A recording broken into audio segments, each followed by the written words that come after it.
මං ටිකක් දුකෙන් ඉන්නේ. මම බැනුම් අහන්න ආස මිනිස්සෙක් නෙවෙයි.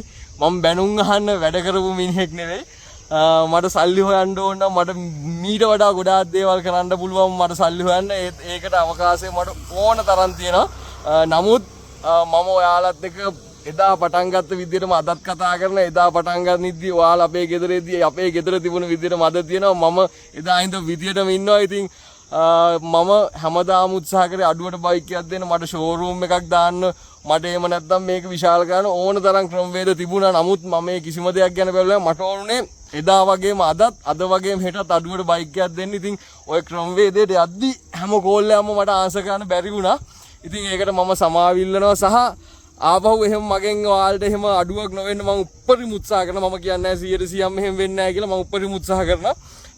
ඔයාලා අනිවාර්යෙන් මට WhatsApp විතරයි මම ඉන්නේ. WhatsApp මැසේජ් එකක් දාන්න මමම බලන මමම රිප්ලයි කරනවා.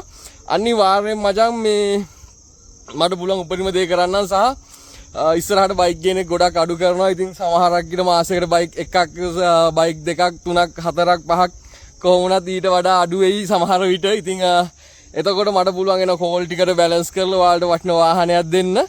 ඉතින් මේ කියන්න තියෙන සමහරු මම මේ ටික දවසක් මේක නවත්තනවා කියලා කිව්වේ. මට ඇත්තටම හරි ප්‍රෙෂර් එකක් දැනෙනවා මචං. උඹලා කෝල් කරන්නේ ආස ගන්න කියලා බයිනවා අඩෝ මට ඒතකොට දුකයි බං. එතකොට අර ගොඩාක් දුර ගිහිල්ලා හෙන කට්ටක් කාලා බයික් එකක්වත් ගේන්න හිතෙන්නේ නැහැ. කොහොම වුණත් මම එදා දීපු වාහන වලට අදත් වගකීම තියෙනවා. සමහරු හිතන් හිටියා මේ මම මේ බයික් ගේන්නේ නැහැ නවත්තනවා ගම මේ මම හෙන ජරාව දීලා මූ මිනිසුන්ට පොළු තියලා බයික් විකුණේ නවත්තනවා කියලා එහෙමනම් කරන්නේ නැහැ රත්තරනේ කවදාවත්. මම කවදක හරි මැරෙන්නේ මේ ලෝකේ මේ මිනිස්සුන්ට හොඳ මිනිහෙක් විදියට මිසක් මිනිස්සුන්ට වදයක් වෙච්ච මිනිහෙක් විදියට නෙවෙයි. ඉතින් මම හිතනවා මම කරන්නේ සේවාවක් කියලා. ඉතින් මම තෘප්තිමත්. මගෙත් එකින්ද පැවුම් ටිකට මම අනිවාර්යෙන් මචං උඹලට සුපිරි බයික් විතරයි දෙන්නේ.